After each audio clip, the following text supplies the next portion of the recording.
Muchas gracias por estar aquí, muchas gracias por haber llegado temprano. Muchísimas gracias a los organizadores, a las organizadoras por esta invitación a participar en el Congreso. Muchas gracias a la querida Diana Rey. Ya lo teníamos bien y ya metí la mano, ¿verdad? ¿Ahí me escuchan bien? ¿No? No me escuchan, ¿eh? Dice el compañero que es por la hora. Despierten, despierten. Estaba agradeciendo, gracias, ahora se me va a ir esto, a Diana Rey, a Marisa Borrero, a Ibi, a Fundalectura y a todos los que hicieron posible este viaje. Me siento muy honrada y muy feliz de estar en Bogotá, una ciudad que amo, en un país que amo y a cuyos habitantes admiro enormemente. Ustedes, los procesos que han seguido para la construcción de paz, son un ejemplo para todos nosotros en América Latina. Y yo, no es que esté aquí, ayer escuchaba a Antonio Ortuño diciendo no me paro en el pódium porque no parece un púlpito y no quiero dar misa. Yo me paro acá porque si yo me siento en ese sillón ustedes no me ven. Entonces estoy acá nada más para que yo los pueda ver y ustedes me puedan ver.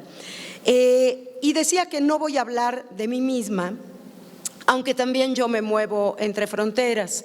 Nací en la Argentina en el año 1976, cuando la Argentina atravesaba la más terrible de las dictaduras militares. Me exilié con mis padres a México. Hace 43 años que vivo en México, pero me muevo permanentemente entre países, entre lenguas, y esa es mi condición, ¿no? Ayer decíamos, si será lo mismo ser viajero que ser migrante, que ser desterrado, un poquito de todo eso tenemos. Pero eso también me ha enseñado que mi verdadera patria, y a mí me gusta decir mi verdadera matria, es un lugar imaginado, imaginario, donde se concentran la gente que quiero. Y entonces también para mí Bogotá, Colombia, es parte de esa matria que construyo cada vez como un collage. Así que muchísimas gracias. Así se llama la charla, Epopeyas íntimas, las voces de la paz. Y me gustaría comenzar con dos frases a modo de epígrafe.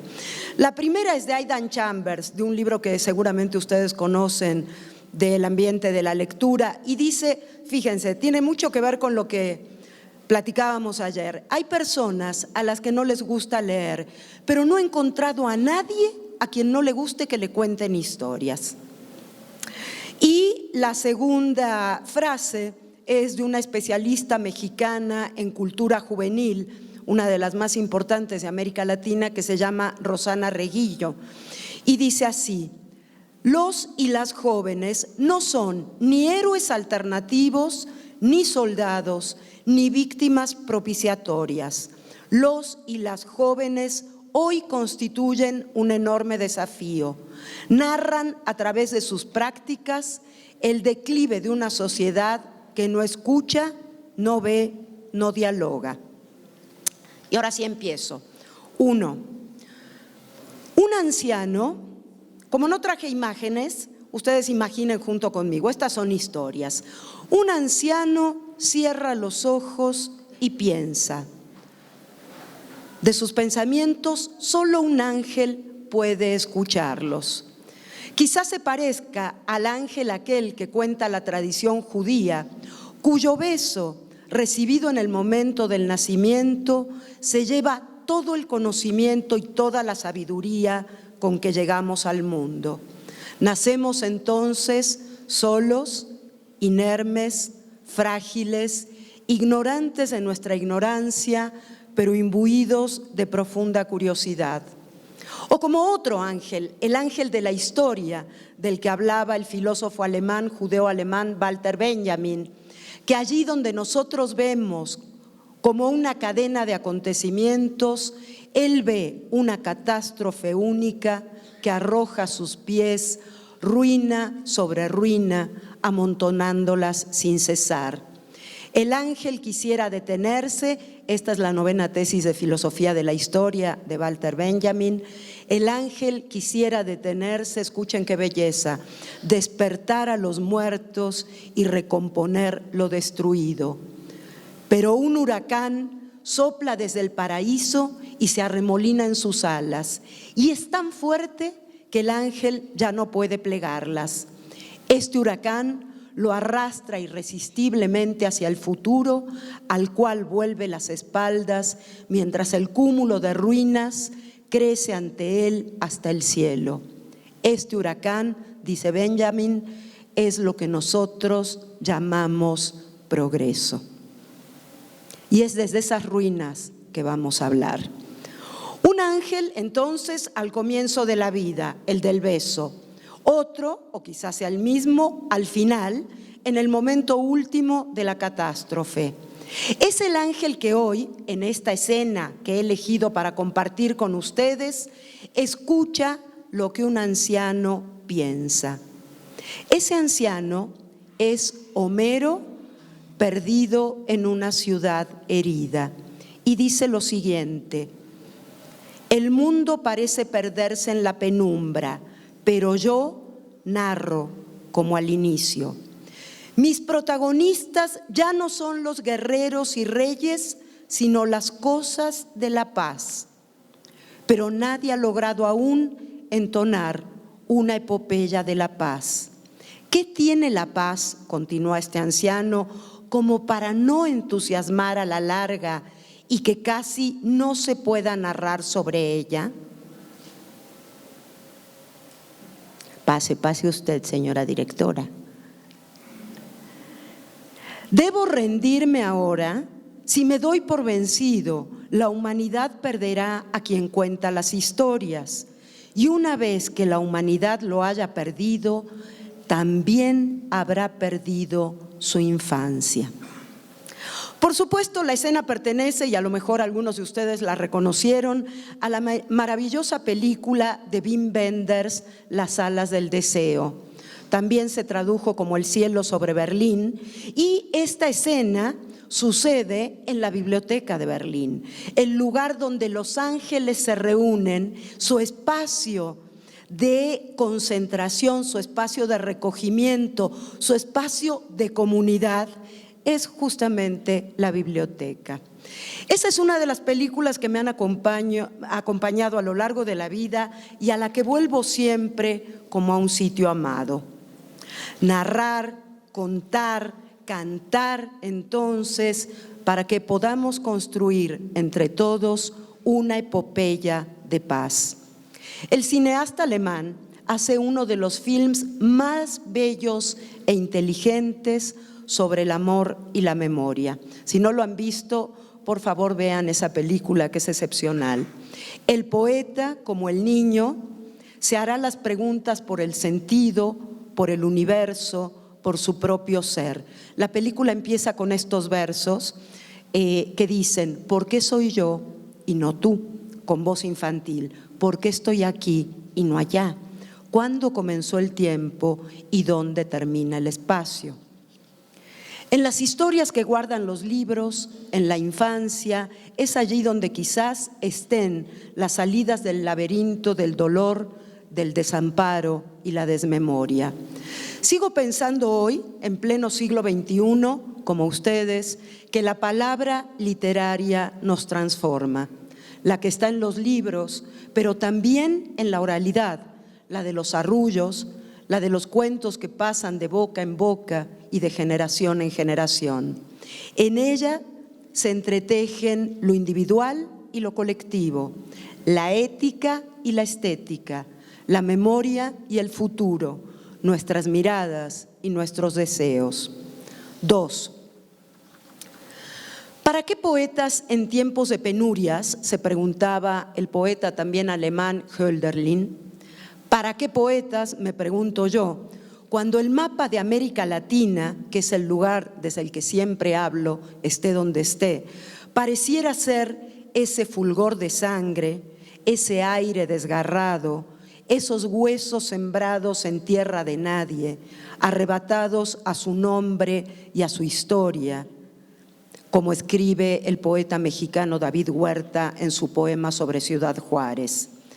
Entre el muro de Donald Trump en un extremo del continente y la violencia contra los mapuches en el otro, se despliega el abanico de nuestros horrores: pobreza, injusticia, autoritarismo, narcotráfico, feminicidios.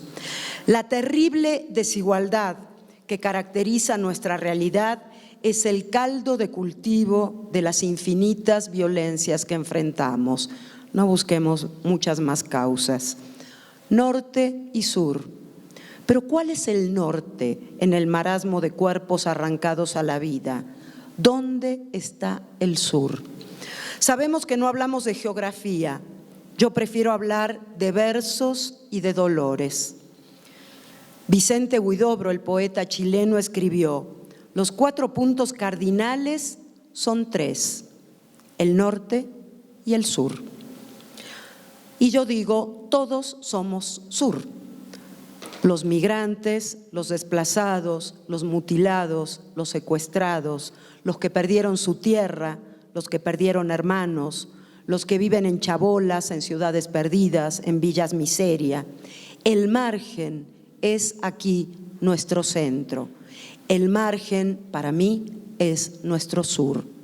Elegimos ese rostro, lo reivindicamos, porque el margen puede ser también la posibilidad de pensar en otros modos de construir la paz y sus íntimas epopeyas, con las heridas y las cicatrices que nos marcan la piel y la lengua.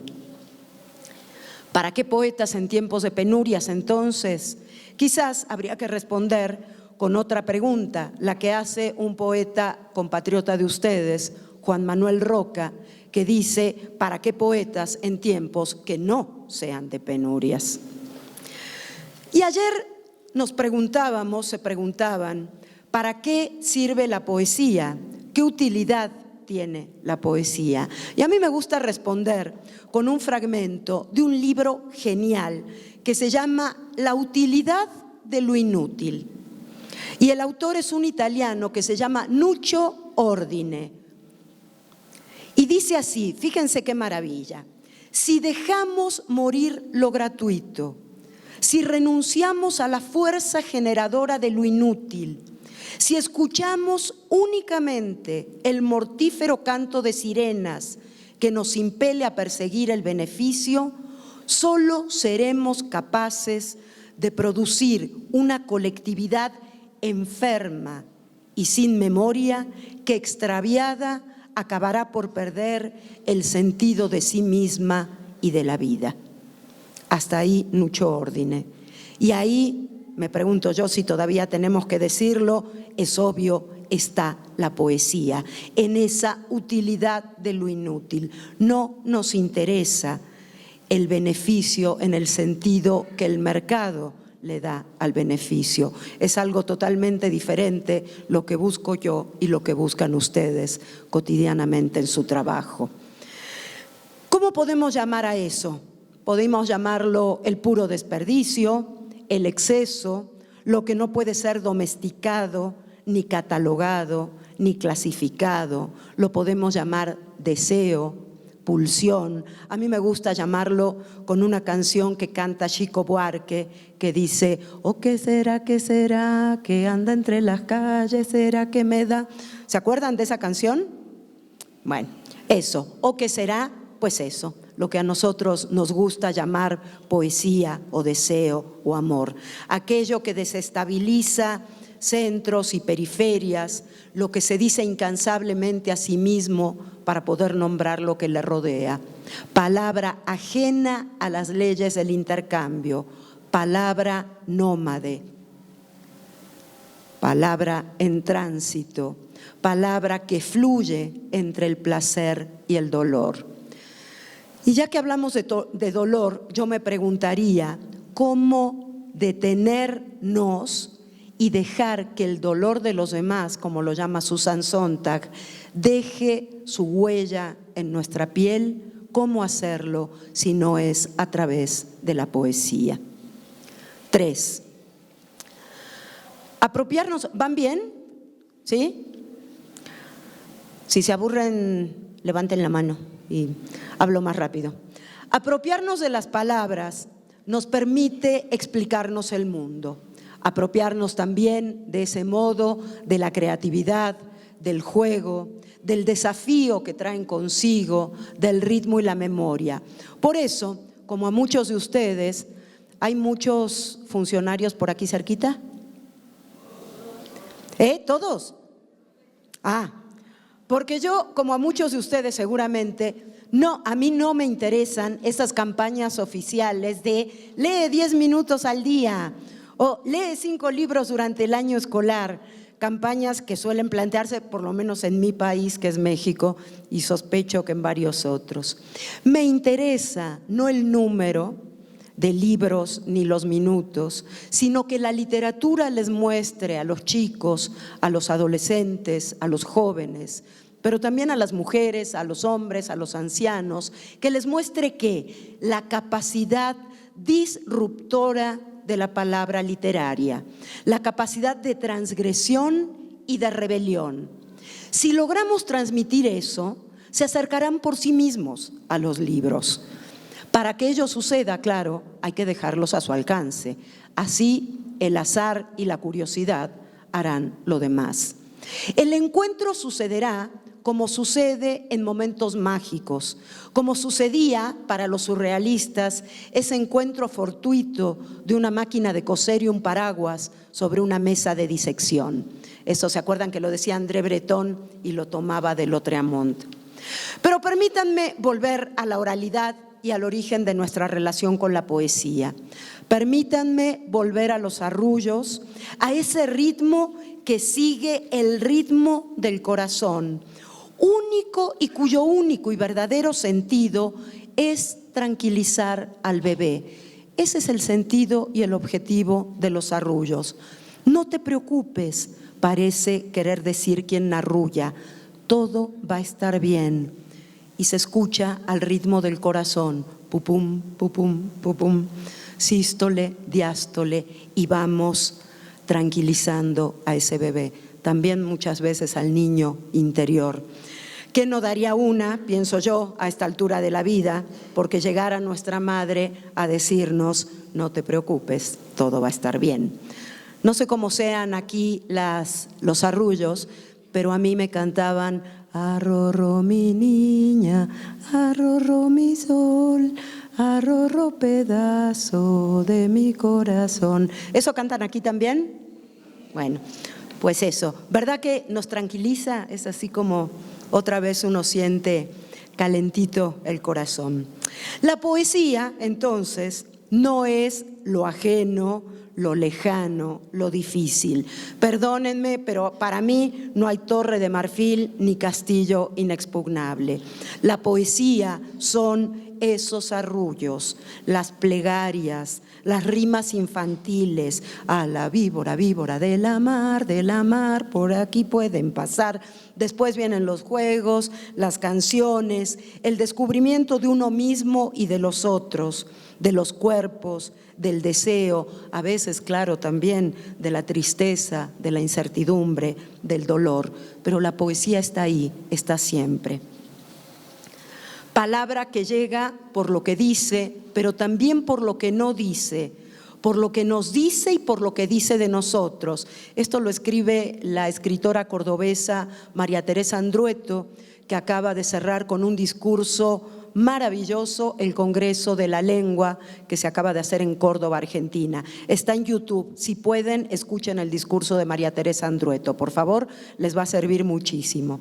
Todo lo cual, dice ella, facilita el camino hacia el asombro, la conmoción, el descubrimiento de lo humano particular, mundos imaginarios que dejan surgir lo que cada uno trae como texto interior y permiten compartir los textos mundos personales con los textos mundos de los otros.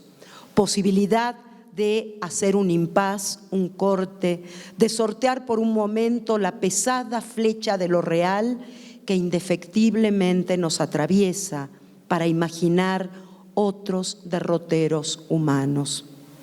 El asombro, entonces, la conmoción y la posibilidad de que a partir de ese estado entremos al mundo de los otros, de las otras o de los otres, ¿por qué no? O como decía Octavio Paz, los otros que me dan plena existencia. La palabra poética es un camino privilegiado para llegar a la empatía.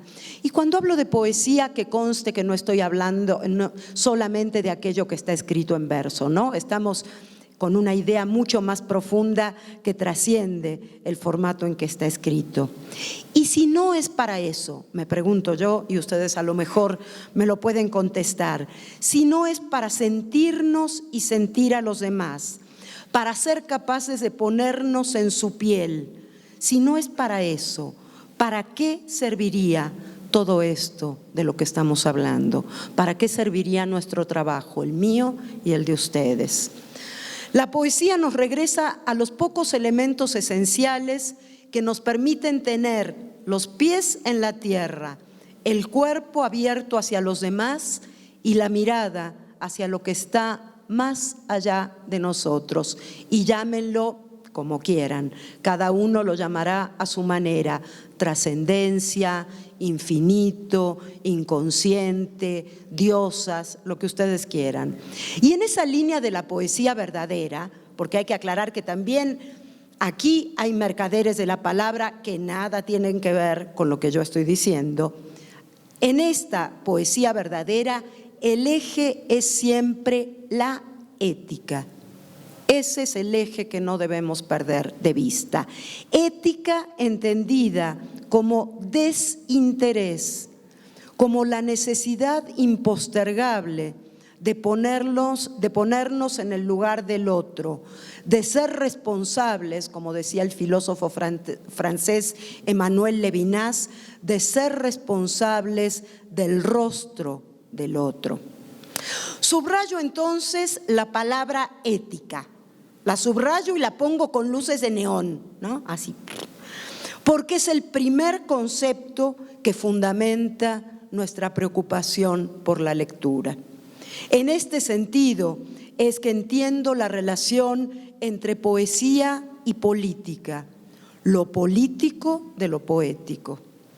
El gran escritor israelí Amos Oz, cuyo pequeño y valiente libro llamado Contra el fanatismo debería ser lectura obligatoria en todas las escuelas, me permito sugerirlo, Ibi. De verdad, si no lo han leído, búsquenlo, es cortito, Contra el fanatismo. Escribió esto que dice: si se deja de lado la poesía, triunfará el mal. Y a mí, ¿saben qué? ¿De qué me dan ganas? De grafitear todas las paredes de las ciudades que conozco con esa frase: si se deja de lado la poesía, triunfará el mal. 4.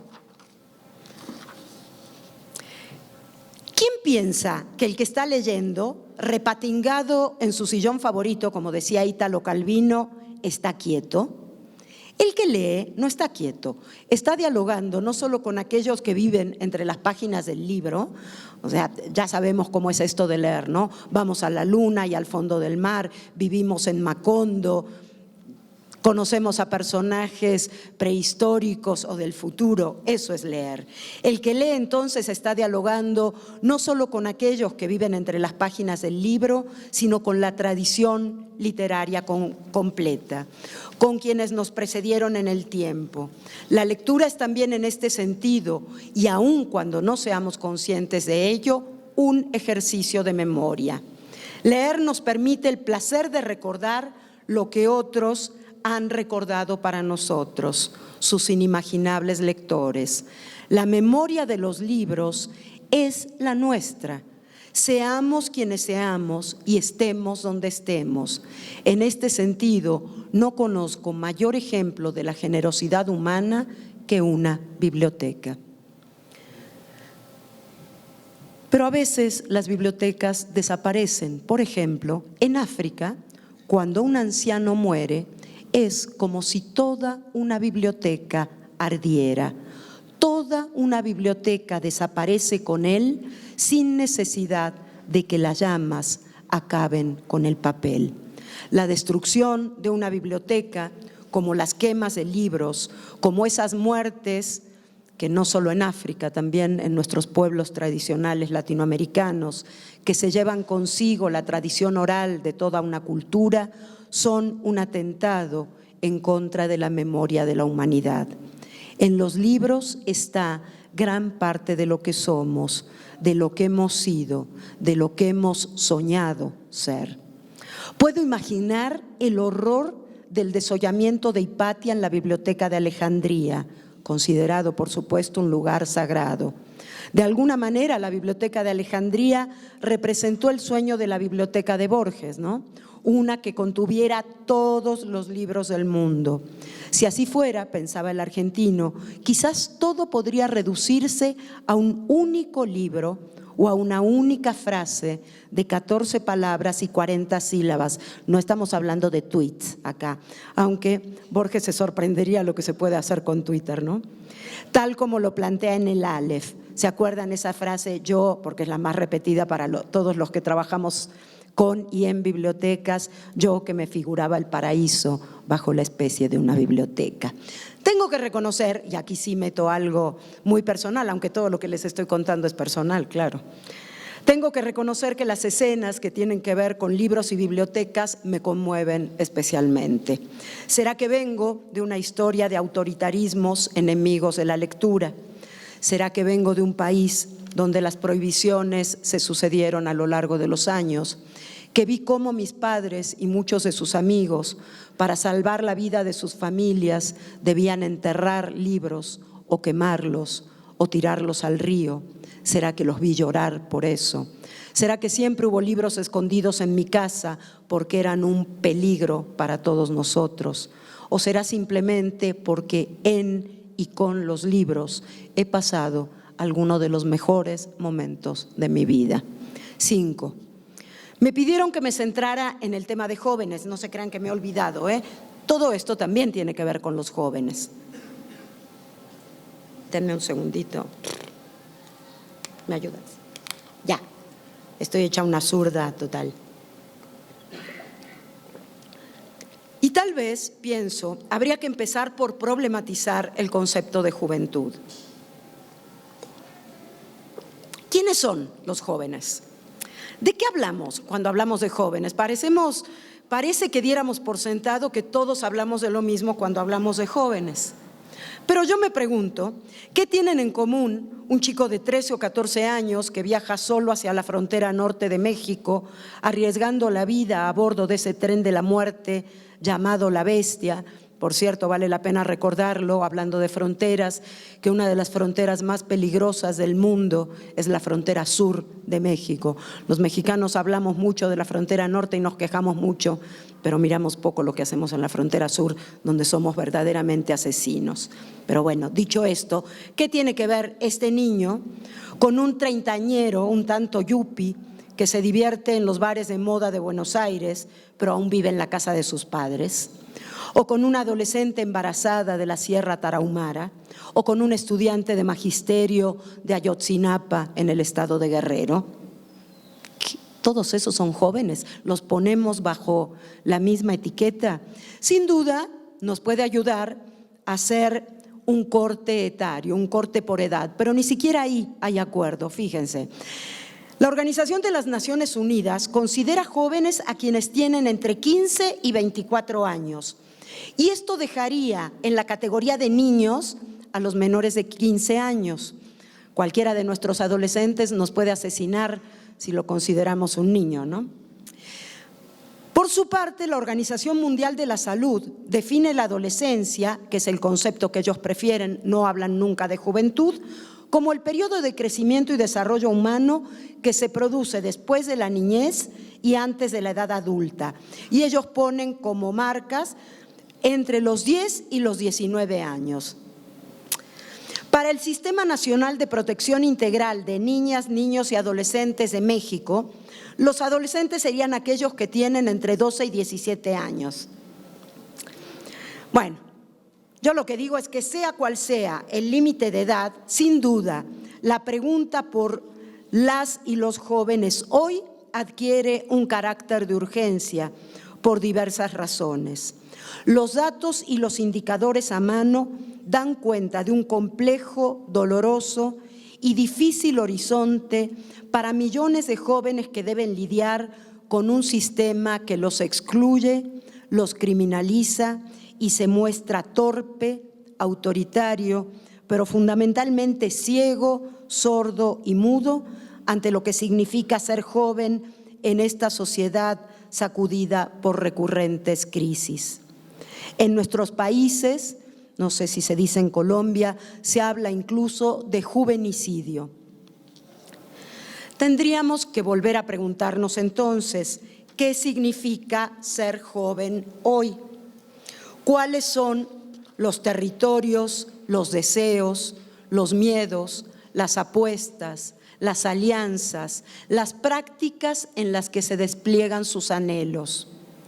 ¿Cómo aproximarse a una comprensión respetuosa de los universos en los que emergen nuevas culturas organizativas, comunicativas, políticas, a través de las cuales millones de jóvenes buscan incorporarse de formas alternas a las que les propone un sistema injusto e inequitativo? Las desigualdades, lo sabemos, se han agudizado, esas desigualdades que marcan nuestro continente, se han agudizado en las últimas décadas y el concepto de futuro, un concepto que solemos manejar con niños y jóvenes, parece haber dejado de tener sentido. El adelgazamiento de los estados nacionales, con el consecuente impacto en políticas sociales y educativas, la crisis del mundo del trabajo y la brecha digital que ha condenado a millones de jóvenes a un nuevo analfabetismo, aunado al enaltecimiento del consumo como valor central, han suscitado diversas respuestas. Si no partimos de profundizar en qué significa en estos contextos de inseguridad, de precarización, de desarticulación de las subjetividades, de falta de horizontes, si no profundizamos en eso, hablar de la lectura para jóvenes nos llevará a lograr muy poco. Pero centrémonos en los jóvenes que viven en mayor marginalidad. Los otros lo tienen todo medianamente resuelto, digamos. ¿Cuáles serían? Por poner algunos ejemplos, los migrantes, los indígenas, los desplazados, los excluidos de la educación y del mundo del trabajo.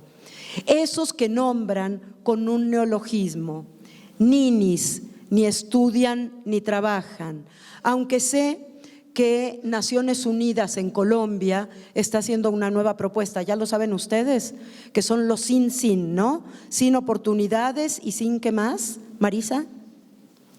Sin oportunidades y, no sé, sin alternativas o algo así, que me parece más lógico, porque no es que no estudien y no trabajan porque no quieren, sino que no tienen la oportunidad, no hay espacio para ellos. Pero escuchen esto, según el Banco Mundial, en América Latina, ayer lo decíamos, hay 20 millones de jóvenes que no tienen posibilidad de estudiar ni de trabajar, 20 millones de jóvenes. El perfil del nini mexicano y latinoamericano tiene entre 19 y 24 años, vive en las ciudades y no terminó el bachillerato. Las mujeres, atenti, que el tema de género es un tema clave en este momento en nuestros debates, las mujeres representan 2/3 de esta población de 20 millones y los factores de riesgo para ellas son el matrimonio antes de los 18 años y el embarazo adolescente. Colombia, porque no se alegren demasiado ustedes, es el segundo país latinoamericano en número de ninis. Aquí, por si no lo tienen demasiado presente, 1 de cada 6 jóvenes se convierte en nini y 6 de cada 10 son mujeres. Es entonces, decimos, pienso, y creo que ustedes lo piensan conmigo, cuando la cultura se convierte en el territorio más fértil, propicio, eficaz y esperanzador para encarar el desafío de cambiar las vidas de estos jóvenes. Todos sabemos que hay hermosísimos ejemplos de lectura con jóvenes marginados, olvidados, lastimados, que recuperan la capacidad de reconocer el mundo y de reconocerse a sí mismos en él a través de la palabra poética. Dice Michel Petit, a la que ustedes seguramente conocen, la gran antropóloga de la lectura francesa y que ha vivido tantos años en Colombia.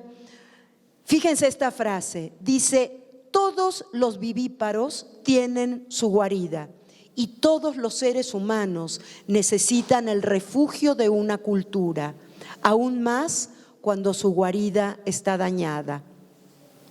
No sé de dónde vienen las voces.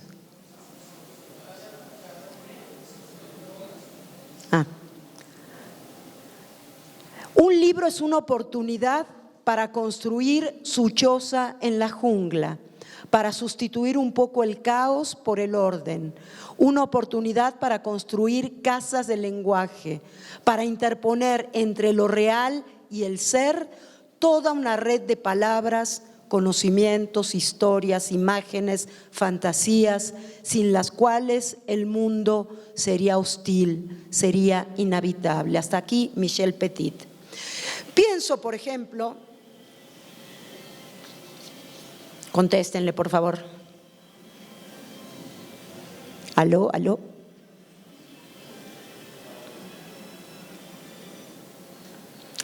Pienso, por ejemplo, en Mira Rothenberg, quien en los años posteriores a la Segunda Guerra Mundial tuvo que darle clases a 32 jóvenes adolescentes judíos entre los 11 y los 13 años, a quienes sus padres abandonaron durante la guerra para darles la oportunidad de sobrevivir. Jóvenes que habían llegado a vivir a los Estados Unidos y que gracias a los poemas, a los mitos de los indios americanos, a las leyendas, fueron poco a poco, como dice ella, la propia Mira Rothenberg, despojándose de sus caparazones. Esa imagen me gusta, porque muchos de los adolescentes y los jóvenes que se acercan a nosotros, que se acercan a las bibliotecas, que empiezan a coquetear con la idea de acercarse a los libros, vienen cubiertos de una especie de caparazón y que nosotros tenemos que ir viendo cómo se abre. O años después pienso en la experiencia similar de Beatriz Elena Robledo, alguien a quien ustedes conocen muy bien, con adolescentes vinculados al conflicto y posconflicto armado en Colombia. De los ejemplos de Colombia, déjenme decirles que no voy a hablarles justo a ustedes aquí, pero quiero que sepan que se trata de los proyectos que más frecuentemente citamos todos los que nos dedicamos a estos temas. Sin duda, el trabajo de la propia Beatriz Elena, de las bibliotecas, de todos los sistemas de bibliotecas, del Banco de la República, de Fundalectura, de IBI Colombia, etcétera, son luces que dan esperanza en contextos que están pasando situaciones de violencia atroz en este momento, y pienso, por ejemplo, en el caso mexicano. Uno de los temas más preocupantes es ese, que ahí lo pusimos muy lindo, pero hay un tema preocupante: la migración.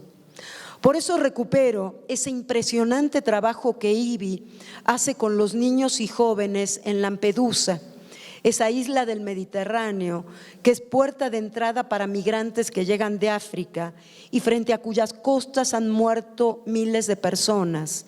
Se calcula que en los últimos 5 años se han ahogado cerca de 14,000 personas en las aguas del Mediterráneo. Y hago un paréntesis.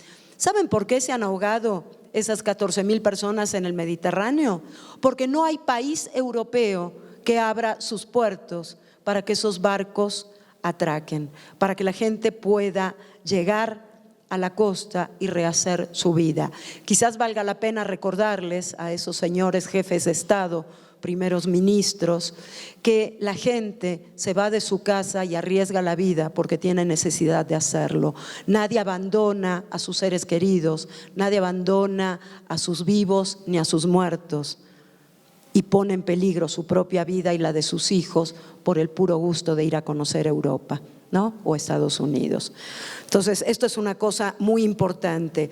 Italia es de los países que antes de este primer ministro Salvini abría las puertas y por ahí entraban los migrantes, y por eso IBI en esta isla de Lampedusa empezó a trabajar con los chicos migrantes, especialmente, fíjense qué interesante, con estos libros álbum, libros sin palabras, también llamados silent books, ¿no? Libros silenciosos. Porque qué importante esto, considerando que la imposición de una lengua, y ya vamos a llegar a nuestro continente, o de una política de la lengua, es un acto de poder. Ojo, ¿no? Y esto resulta más evidente en los migrantes de antiguas colonias, evidentemente. Es lo que Derrida llamaba el poder de nombrar las cosas. La lectura de imágenes, entonces, que se propone con estos niños y jóvenes migrantes, aparece así como un primer paso infinitamente menos agresivo en este acercamiento al país de acogida. Algo similar se está haciendo en México, y ya Azucena nos contará seguramente esta tarde algo de esto, pero yo no quería dejar de citarlo, a través del proyecto Leer con Migrantes. No olvidemos que en el caso de México estamos hablando de un territorio en el que, según la ACNUR, en los últimos 4 años, escuchen esto, ha aumentado en 580% la llegada de migrantes, sobre todo centroamericanos, que pasan por nuestro país para llegar a Estados Unidos. A esto hay que sumarle la enorme cantidad de mexicanos deportados por Estados Unidos, otra vez hacia México.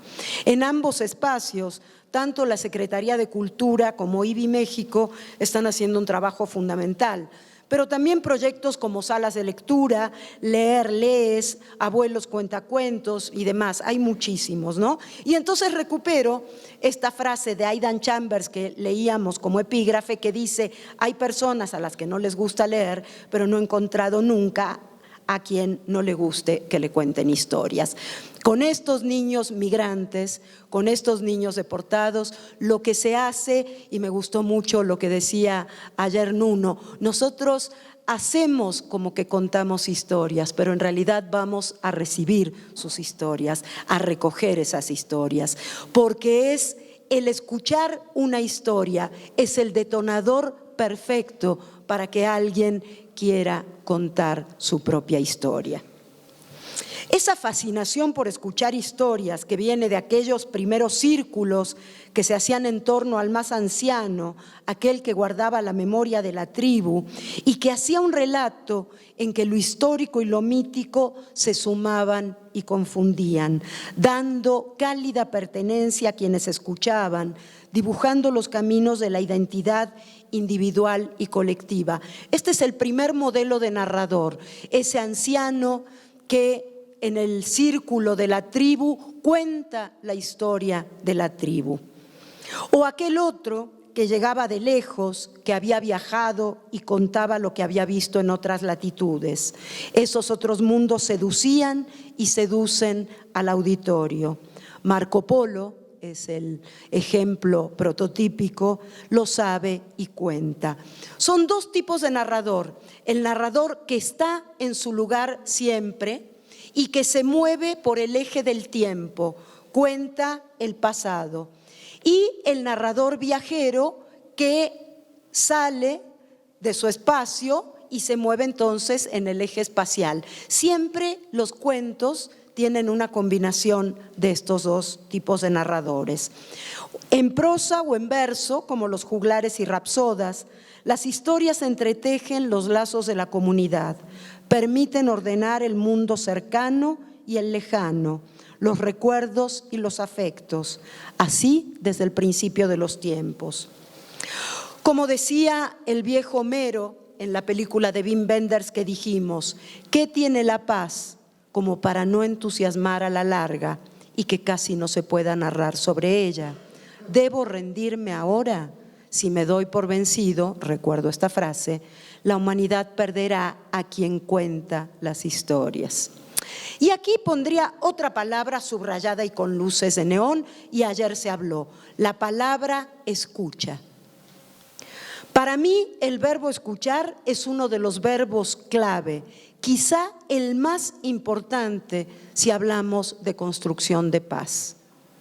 Somos sociedades que no escuchan, que han olvidado la importancia de la escucha, una importancia directamente proporcional a la importancia que le demos al otro, al interlocutor. Si no escuchamos es porque el otro no nos importa. ¿Cómo si no hablaríamos de diálogo? Y ayer lo dijeron muy bien estos maravillosos periodistas que escuchamos, ¿no? Dejar ese espacio en silencio para que se produzca la palabra del otro. Y a mí me gusta mucho, cuando hablo de escucha y de diálogo, contar una historia que tuvo lugar en Chiapas, en la zona zapatista, en los primeros meses del levantamiento, después del levantamiento del 1 de enero de 1994. Hago un paréntesis rapidísimo. En ese momento nuestro presidente era Carlos Salinas de Gortari. Carlos Salinas de Gortari se la pasaba diciendo que habíamos entrado al primer mundo, habíamos entrado al primer mundo, porque teníamos un Producto Interno Bruto muy alto. México tiene la 11ª economía del mundo, es un país muy rico, con una distribución sumamente injusta de la riqueza. Entonces, primer mundo, 1 de enero de 1994, hete aquí que estamos en el 3º o 4º mundo, ¿no? Muchos mexicanos no sabían que eso pasaba en su propio país. Y esta historia la cuenta la antropóloga Alejandra Moreno Toscano. Fíjense lo que dice. Dice, le pedimos que escribiera en su idioma, hemos venido a dialogar. Se lo están pidiendo a una indígena para que se lo cuente a sus compañeros. No, dijo, en idioma indígena no existe esa palabra, dialogar. ¿Y entonces cómo se dice? Le preguntamos. Se dice, vámonos a poner a platicar, a ver si con la palabra de cada quien se hace una palabra común. Bellísimo, ¿no?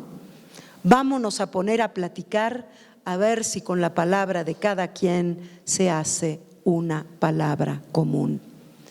¿Cómo haríamos, me pregunto yo, y seguramente ustedes también, una palabra común si no escuchamos? ¿Cómo podríamos dialogar? Pero sobre todo, ¿cómo podríamos reconocernos en el otro, en nuestro interlocutor, si no lo conocemos? La escucha es el primer término que asocio a la ética de la que hablábamos hace algunos momentos. Es solo desde ahí que podemos hacer comunidad, una más de las palabras que quisiera que subrayáramos y volviéramos a subrayar. De lo íntimo a lo colectivo, no puede ser otra la epopeya de la paz de nuestros nuevos Homeros. Me gustaría referirme a un comentario del escritor mozambiqueño de origen portugués, Mia Couto, que dice esto: en África se preserva el dominio de la oralidad. La gente no solo aprende a escuchar historias, sino también a contarlas. Si escucha usted, le está diciendo a un periodista, un debate parlamentario en Mozambique, verá que es muy frecuente que los políticos cuenten historias para fundamentar sus argumentos. Las ideas en África se defienden con historias. Me encanta esa frase, ¿no? Las ideas en África se defienden con historias, contándolas. En Europa, dice, se defiende con la lógica cartesiana de lo escrito, con ideas y amenazas y miedos y mentiras. Traigo a colación este párrafo porque tengo la sensación de que algo similar ocurre con los jóvenes. Es decir, que hacen, sin considerarlo como tal, una revaloración de la palabra literaria, de la palabra poética, a través de la oralidad. Me faltan 3 páginas, ¿puedo? ¿Sí? 3 páginas y un video que dura 3 minutos. El lugar común dice que los jóvenes no leen, pero perdón, pero quiero decirles una cosa porque acabo de ver las estadísticas del Instituto Nacional de Geografía y Estadística de México publicadas el 23 de abril de 2019, martes, día del libro. Si leemos esas cifras, veremos que por lo visto tampoco los adultos leen. Así que eso de seguir culpando a los jóvenes de todo me parece bastante absurdo. De acuerdo con los resultados del módulo sobre lectura, 42 de cada 100 personas mayores de 18 años leyeron al menos un libro en el último año, mientras que en 2015 fue de 50 por cada 100, es decir, está bajando el índice de lectura. En general, los mexicanos leyeron 3.3 libros el último año.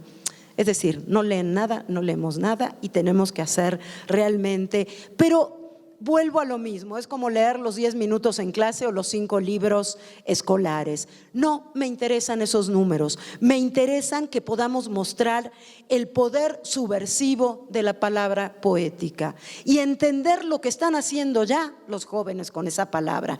Sigo y me apuro. Desde una cierta soberbia que entroniza la escritura por encima de la oralidad, olvidamos que la literatura oral es fundamental en todas nuestras culturas tradicionales. Y olvidamos además, lo que es peor, que en tanto latinoamericanos somos hijos de la mezcla entre esas dos culturas.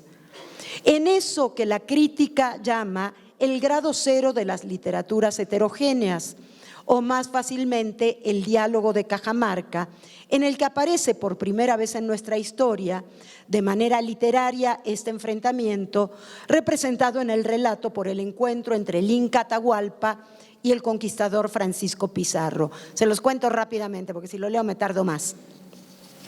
La historia es así: llega Pizarro con todos sus soldados, sus curas y los traductores, y le dice al Inca Atahualpa: tienes que jurar obedecer al único rey verdadero, el rey de España, ¿no? El famoso requerimiento. Y tienes que creer en el único Dios verdadero, el Dios católico. Este libro, y es la Biblia por supuesto, este libro lo dice. Esas son las palabras que usa. Este libro lo dice. Y a Atahualpa le entregan el libro y Atahualpa hace esto. Si lo dice, y entonces dice: a mí este libro no me dice nada, y lo tira. Y entonces cuenta Guamán Poma de Ayala: en ese momento, imagínense, tirar una Biblia, en ese momento los españoles empezaron a matar indios como hormigas. De ahí venimos, 6. En esta edad y en estos tiempos de crisis de reconocimiento, lo esencial es la elaboración del sentido, la posibilidad de construir otro espacio, otro tiempo, otro lenguaje, para de este modo dejar a los jóvenes cierto margen de maniobra que les permita simbolizar, ya me voy, una verdad interior, secreto, que les dé la opción de darle forma a su experiencia y descubrirse. Y algunas veces, vean qué bonito, poder reparar alguna cosa rota en su interior al relacionar la lectura con su propia historia o con las historias de otros. Hay quienes, frente al papel creciente del mercado y la exigencia transformada en valor de tener en vez de ser, se refugian en nuevas formas de socialidad que los protegen de esta demanda de constituirse a través del consumo y de formas estéticas masivas. Ahí están, por ejemplo, el rap, el hip hop, el spoken word, entre otras formas nuevas de la poesía oral, el rock indígena. Si no han escuchado rock indígena, por favor búsquenlo, son grupos de rock verdadero cantados en lenguas indígenas. Poesía hecha en las calles, poesía que forma comunidad. Cualquiera que haya estado en un slam de poesía, no sé si han estado, esos concursos de improvisación poética de la llamada escena del hip hop, ha podido sentir la fuerza de la construcción comunitaria. Cuando decimos frases otra vez como los jóvenes no leen, ¿qué queremos decir cuando a muchos de ellos los vemos, a muchos de los que nos rodean los vemos todo el día con la mirada clavada en una pantallita o pantallota? Para muchos es esta relación con la tecnología la que se vincula con la construcción de nuevas identidades. Dice Rosana Reguillo, se trata de un dispositivo que arma, forma y da sentido a su vida y a sus prácticas. Hace poco un titular de periódico decía: miles de jóvenes se apuntan a un género que ha encontrado una nueva forma de difusión fuera de los salones. La nueva poesía vive entre tatuajes y YouTube. Miles y miles de seguidores, miles y miles de visitas a sus blogs, a su Instagram, a sus videos, están convirtiendo a muchísimos jóvenes también en jugosas presas para el mundo editorial. Son estos jóvenes que publican de pronto un poema en Twitter, en Facebook, en Instagram y consiguen miles de seguidores. Y la industria editorial ya los está cooptando y diciendo: mejor te publicamos y vendemos, ¿verdad? Desde mi perspectiva no se trata, porque ayer se habló de eso, pero como no está quien lo dijo no me puedo pelear tranquila, no se trata ni de apocalípticos ni de integrados, para usar la vieja dicotomía planteada por Humberto Eco, sino de nuevas maneras de construir la escena cultural. Y el reto es para nosotros adultos, porque nos obliga a repensar nuestras categorías, nuestros objetivos, nuestros parámetros, nuestros modos de concebir la relación de los jóvenes con la palabra literaria. José Luis Paredes Pacho, ex baterista de una banda que quizás ustedes conozcan, que es La Maldita Vecindad, y director del Museo del Chopo de la UNAM en México, un museo vinculado desde siempre a las culturas juveniles y alternativas, destaca en esta nueva realidad la conexión entre la tradición por un lado y la pérdida de solemnidad. Ay, cómo les asusta a los adultos la pérdida de solemnidad, ¿no? Las culturas ágrafas, dice Pacho, y el repentismo, el movimiento pop, las vanguardias y las nuevas tecnologías son los ejes que explican la renovación del acercamiento de los jóvenes a la poesía. Cada vez más poetas jóvenes dejan de lado la actitud solemne. La pantalla ha posibilitado una experiencia colectiva ante la lectura, como la que hablábamos ayer de los clásicos en Twitter, en lugar de la soledad del texto impreso. Se ha expandido la idea de que se puede echar mano de diversos recursos ajenos al texto, y esto ya como una práctica natural. La oralidad como experiencia colectiva se ha consolidado, pero también el uso de videos, archivos sonoros, animaciones, apropiaciones y reciclajes propios de la cultura digital. Evidentemente es imposible uniformar, y ya estoy terminando, estas nuevas propuestas poéticas, entre las cuales incluyo también los grafitis poéticos. Yo sé que en Bogotá hay toda una polémica con el tema de los grafitis, que he visto unos pocos y a mí me parecen maravillosos, pero bueno, cada uno tendrá, ya me contarán ustedes a mí lo que piensan. Pero también existen estas brigadas que hay en muchos países latinoamericanos, no sé si aquí, que se llama Acción Poética, y que van poniendo versos en las bardas, en las paredes, en las vallas, y realmente es hermosísimo eso, ¿no? Lo cierto es que ahí pasan cosas más que interesantes que no podemos ignorar. Ante el neoliberalismo más feroz, llevado al diseño de las cabezas de nuestros chicos, mucho de todo este nuevo panorama poético que se mueve por fuera de los grandes grupos editoriales parece decir, junto con Montaigne: no queremos cabezas bien llenas, sino cabezas bien hechas.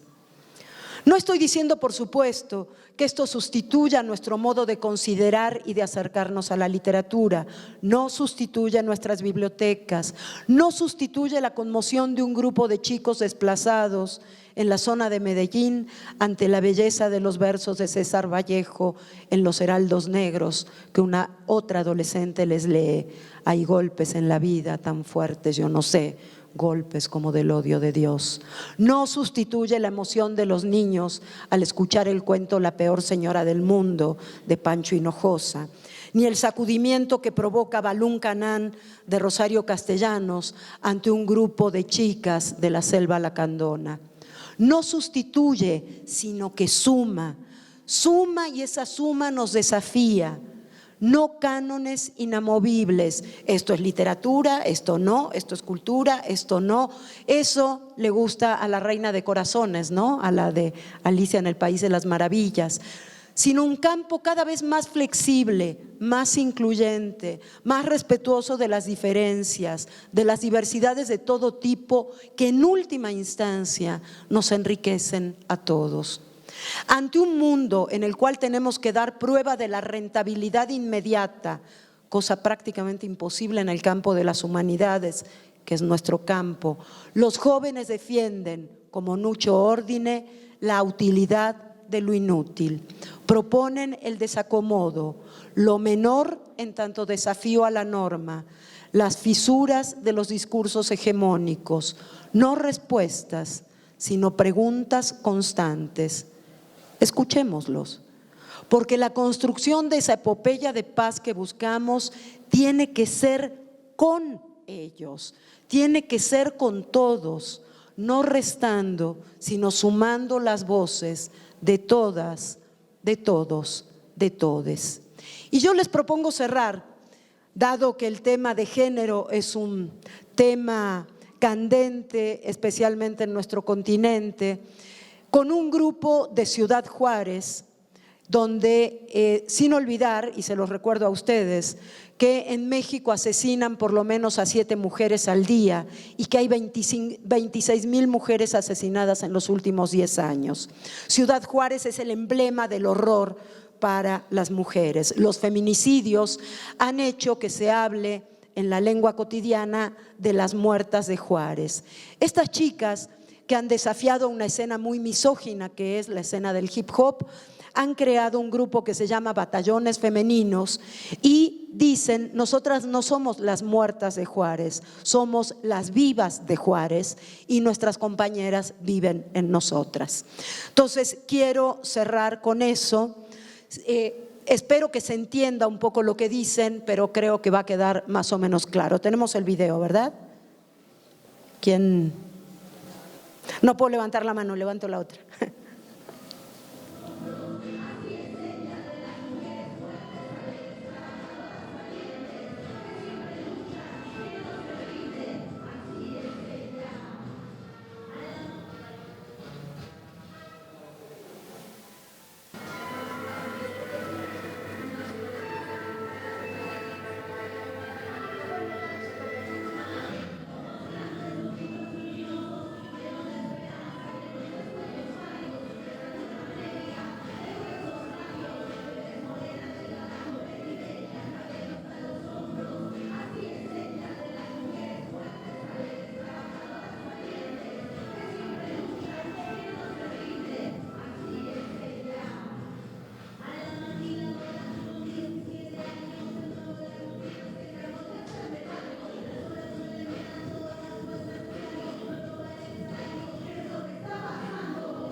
Gracias.